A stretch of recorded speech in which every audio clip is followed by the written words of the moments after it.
It's not the Muslim ban, but it's countries that have tremendous terror, and it's countries that people are going to come in and cause us tremendous problems. Our country has enough problems without allowing people to come in who, in many cases or in some cases, are looking to do tremendous destruction. Which you look at countries are we what's talking happened. about? I have a whole list.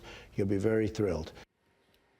That's President Trump explaining his executive order to temporarily ban refugees, the one that he wants to sign. The draft of it has been obtained by CNN, and it shows that President Trump is considering a ban on refugees trying to enter the U.S. for up to 4 months. There will also be a 30-day ban on individuals traveling from these, on your screen, quote, terror-prone countries. Let's discuss this with Khizr Khan. He, of course, is the Gold Star father of fallen U.S. Army Captain Khan.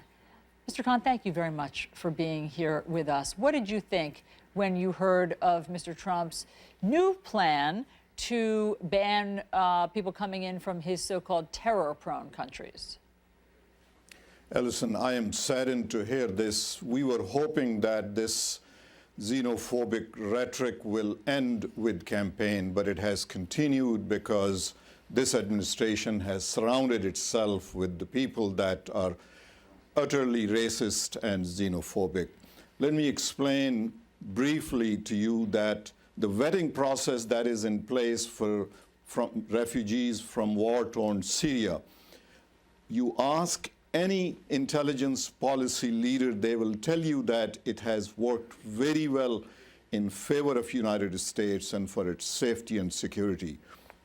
So to tell us that this vetting process needs to be changed now is misleading. Banning Muslims from certain countries is a pretext to Muslim ban, which is against the immigration policy of this country, which says that no person will be banned entering this country because of their religious faith. He was asked about what effect he thought that this would have on Muslims around the world. Let me play for you what he told ABC. Are you at all concerned it's going to cause more anger among Muslims around the world? There's plenty of anger right now. How can you have more? You don't think it'll exacerbate David, the problem? David, I mean, I know you're a sophisticated guy. The world is a mess. The world is as angry as it gets. Well, you think this is going to cause a little more anger? The world is an angry place. Mr. Khan, what do you say to his reasoning there? Ellison, listen to the rhetoric.